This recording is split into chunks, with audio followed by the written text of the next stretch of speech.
শহীদ president Ziaur রহমানের এই কনিষ্ঠ সন্তান আরাফাত রহমান কুকুকে স্বৈরাচারী শেখ হাসিনা বিনা চিকিৎসায় তাকে নির্মমভাবে হত্যা করেছে, যার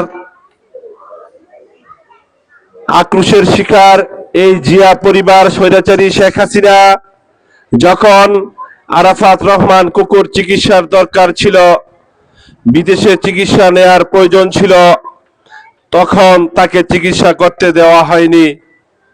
তাকে বাংলাদেশে আটকিয়ে রাখা হয়েছিল, তার উপযুক্ত চিকিৎসা নিতে পারে নাই। যখন তিনি মৃত্যুর কোলে ঢলে পড়বেন, মুমূর্ষু অবস্থায় হাসপাতালের তিনি মৃত্যুর সাথে পাঞ্জা লড়ছিলেন, তখন এই স্বৈরাচারী শেখ হাসিনা তার জীবনের শেষ সময়ে তাকে চিকিৎসার সুযোগ করে দিয়েছিল, কিন্তু তখন তার আর চিকিৎসা দিয়ে তাকে এই পৃথিবীতে বাঁচিয়ে রাখার কোনো সুযোগ ছিল না। আপনারা জানেন, এই স্বৈরাচারী শেখ হাসিনা আমাদের প্রিয় নেত্রী, গণতন্ত্রের মা, আপসহীদ নেত্রী বেগম খালেদা জিয়া, যিনি গণতন্ত্রের জন্য, এদেশের মজলুম মানুষের জন্য, এদেশের মানুষের অধিকারের জন্য নিজের জীবন বিলিয়ে দিয়ে গেছেন। এই প্রিয় নেত্রী গণতন্ত্রের মা বেগম খালেদা জিয়াকে বিদেশে চিকিৎসা করতে দেওয়া হয়নি, কারণ এই জিয়া পরিবার বাংলাদেশের দুঃসময়ে দেশের মজলুম জনগণ, দেশের সার্বভৌমত্বের পাশে দাঁড়িয়েছিল। যখন ৭২ থেকে ৭৫ সারা বাংলাদেশে রক্ষী বাহিনী গঠন করে সারা বাংলাদেশের মানুষের মৌলিক অধিকার, গণতন্ত্রের অধিকার, মানুষের সকল অধিকার, কথা বলার অধিকার হরণ করা হয়েছিল, সেই সময় সিপাহী বিপ্লবের মাধ্যমে এই শহীদ প্রেসিডেন্ট জিয়াউর রহমান বাংলাদেশের দায়িত্বভার কাঁধে নিয়েছিলেন। এই শহীদ প্রেসিডেন্ট জিয়াউর রহমান স্বাধীনতা সংগ্রামে শুধু স্বাধীনতা ঘোষণা করেননি, স্বাধীনতা সংগ্রামে নেতৃত্ব দিয়ে এই বাংলাদেশকে স্বাধীন করেছিলেন। বাংলাদেশের প্রত্যেকটি ক্রান্তিকালে এই জিয়া পরিবার এই দেশের পাশে দাঁড়িয়েছিল। যখন স্বৈরাচারী এরশাদ এদেশের গণতন্ত্রকে গলা টিপে হত্যা করেছিল, সেই ৯০ গণ অভ্যুত্থানের মাধ্যমে প্রিয় নেত্রী গণতন্ত্রের মা বেগম খালেদা জিয়ার নেতৃত্বে এদেশের ছাত্র জনতার অভ্যুত্থানের মাধ্যমে গণতন্ত্রকে মুক্ত করেছিলেন। তার ধারাবাহিকতায় আবার স্বৈরাচারী শেখ হাসিনা চক্রান্ত করে 1-11 সৃষ্টি করে যখন বাংলাদেশের ক্ষমতার মস্তকে বসেছিল, যখন আন্তর্জাতিক ষড়যন্ত্র, দেশীয় ষড়যন্ত্রে বাংলাদেশের বিডিআর হত্যা ঘটানো হয়েছিল। বিডিআর হত্যা শুধু একটি হত্যা ছিল না, শেখ হাসিনা তার স্বৈরাচারী ক্ষমতাকে পাকাপোক্ত করার জন্য সেই দিন স্বৈরাচারী শেখ হাসিনা এই বিডিআর হত্যা করেছিল এবং 17 বছর এই বাংলাদেশের জনগণের উপর চেপে বসেছিল। বাংলাদেশের মানুষের কোনো অধিকার ছিল না, বাংলাদেশের সংবাদপত্রে কোনো স্বাধীনতা ছিল না, মানুষের কোনো কথা বলার অধিকার ছিল না। সেই সময়ে প্রিয় নেত্রীকে মিথ্যা মামলা দিয়ে জেলে পুরে রাখা হয়েছিল। তিনি চিকিৎসার অভাবে তিনি মৃত্যুবরণ করেছেন। প্রিয় নেত্রী যখন তার ছেলের মতন মৃত্যুর কোলে ঢলে পড়েছিলেন, তখন তাকে বিদেশে চিকিৎসার সুযোগ দেওয়া হয়েছিল। আমাদেরকে মনে রাখতে হবে, তার এই প্রিয় নেত্রী গণতন্ত্রের মা বেগম খালেদা জিয়া যখন অসুস্থ হয়ে পড়েন, কারাগারে যখন তাকে বন্দী করে রাখা হয়, শহীদ প্রেসিডেন্ট জিয়াউর রহমান এবং বেগম খালেদা জিয়ার সুযোগ্য উত্তরসূরি এই তারেক রহমানের নেতৃত্বে ছাত্র জনতার অভ্যুত্থানের মাধ্যমে বাংলাদেশের এই স্বৈরাচারী শেখ হাসিনার পতন ঘটিয়ে ছাত্র জনতার অভ্যুত্থানের মাধ্যমে বাংলাদেশের এই গণতন্ত্রকে মুক্ত করা হয়েছিল। বাংলাদেশের প্রত্যেকটি সময়, প্রত্যেকটি দুর্দিনে এই জিয়া পরিবার বাংলাদেশের পাশে দাঁড়িয়েছিল, বাংলাদেশের জনগণের পাশে দাঁড়িয়েছিল। আপনাদেরকে জানতে হবে, এই আরাফাত রহমান কুকু বাংলাদেশের এই খেলাধুলার জগতে, যিনি এই বাংলাদেশের খেলাধুলাকে বাংলাদেশের ক্রিকেটকে এগিয়ে নিয়ে যাওয়ার জন্য তার সবচেয়ে বলিষ্ঠ ভূমিকা ছিল এবং তিনি পর্দার আড়ালে বাংলাদেশকে উন্নয়ন করার জন্য, বাংলাদেশকে একটি সুন্দর বাংলাদেশ গড়ে তোলার জন্য এই আরাফাত রহমান কুকুর যথেষ্ট ভূমিকা ছিল। তিনি জনসম্মুখে কোনো কর্মকাণ্ড করেননি, কিন্তু পর্দার আড়ালে তিনি এই বাংলাদেশ নিয়ে চিন্তা করতেন, বাংলাদেশের মানুষকে নিয়ে স্বপ্ন দেখতেন। এটাই ছিল তাদের তাদের অপরাধ। তাদেরকে নির্মমভাবে এই স্বৈরাচারী শেখ হাসিনা তাদেরকে নিজে হত্যা করেছে। তাই আজকে এই ছাত্র জনতার অভ্যুত্থানের মাধ্যমে তারেক রহমানের নেতৃত্বে, জনগণের নেতৃত্বে এই স্বৈরাচারী শেখ হাসিনা বাংলাদেশ থেকে পালিয়ে যেতে বাধ্য হয়েছে। তাই আমাদেরকে ঐক্যবদ্ধ থাকতে হবে। বাংলাদেশের বিরুদ্ধে ষড়যন্ত্র হয় যখন বিএনপি ক্ষমতায় আসে, এই ভারতের এবং এই ভারত জানে এই বাংলাদেশ যদি শান্তিপূর্ণ ভাবে চলে তাহলে এই ভারত বাংলাদেশের উপর কল কবজা নাড়তে পারবে না।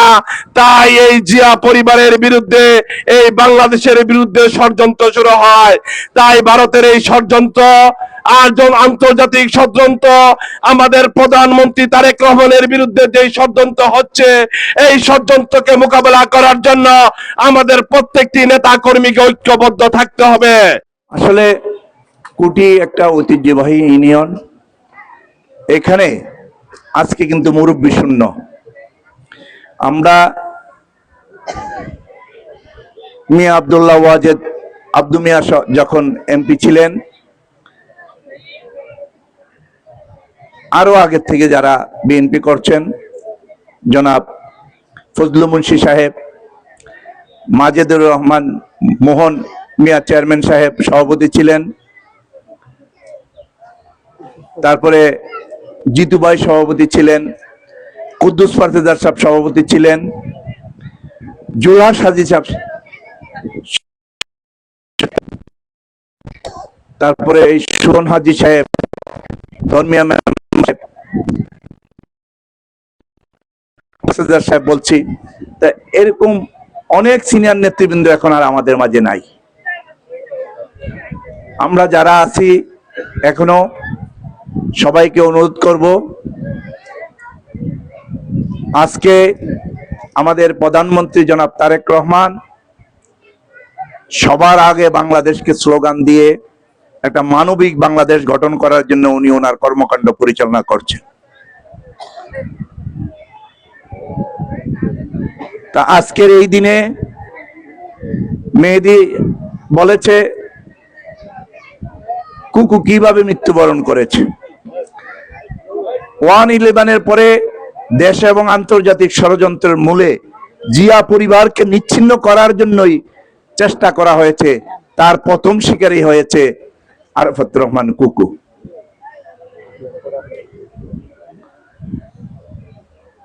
কোনো কিছুতে জড়িত ছিল না। 2001 থেকে 6 পর্যন্ত কুকু কোনোদিন রাজনীতির অগ্রভাগে বা রাজনীতিতে জড়িত ছিলেন না। একজন ক্রীড়া সংগঠক ছিলেন। এই 1/11 ষড়যন্ত্র করে কুকুকে অ্যারেস্ট করা হয়েছে, তারেক রহমানকে অ্যারেস্ট করা হয়েছে। ওই অ্যারেস্টের ফলে এই জেলখানাতে থেকে তাকে মৃত্যুর কাছাকাছি নিয়ে যাওয়া হয়েছে। পরবর্তীতে মালয়েশিয়া যখন সে ছিলেন, সে যেদিন মৃত্যুবরণ করে সেদিন রাত্রে বিভিন্ন সোশ্যাল মিডিয়াতে খবর আসছে যে খালেদা জিয়াকে অ্যারেস্ট করবে। মার এই কথা শুনে, যাকে আগেই অর্ধমৃত অবস্থা বাংলাদেশকে নিয়ে হয়েছে, সেই অবস্থা সে স্ট্রোক করে মারা যায়। এটা একটা মানসিক যন্ত্রণা দিয়ে তাকে মারানো হয়েছে। আজকের এই জন্মদিনের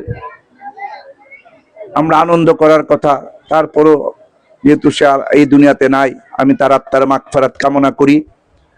আল্লাহ যেন তাকে ওই পরপারে শান্তিতে রাখে, সেই দোয়াই করি। প্রিয় বন্ধুগণ, তারপরে এই 17 বছরে কি হয়েছে আপনারা অনেকে বলেছে, বলা যাবে না, কারণ এরপরে মিলাদ হবে, তাবারক দেবে।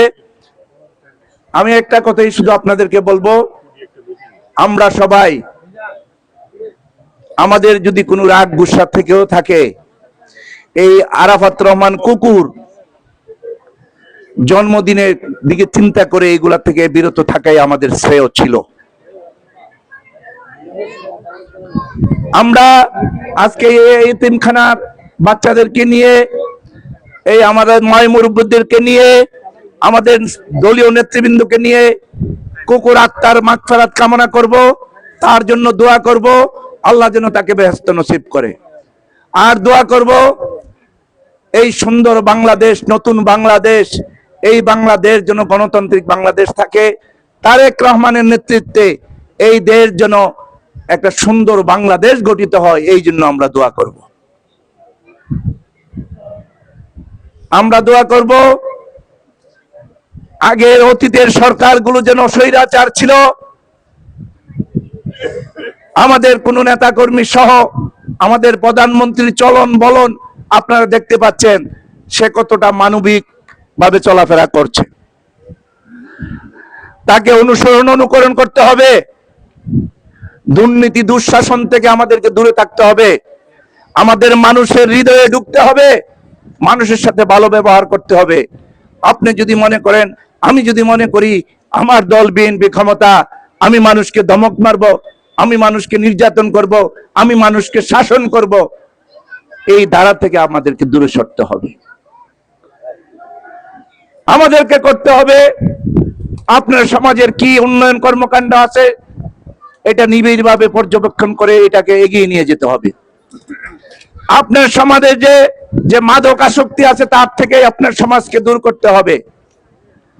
আপনার সমাজে যে দুর্নীতি দুঃশাসন আছে তার থেকে আপনার সমাজকে তুলে এনে একটা আধুনিক সমাজ ব্যবস্থা গড়ে তুলতে হবে। এই কাজে আমাদের দলের নেতা কর্মীরা সহযোগিতা করবে, এটাই আমরা আশা করি।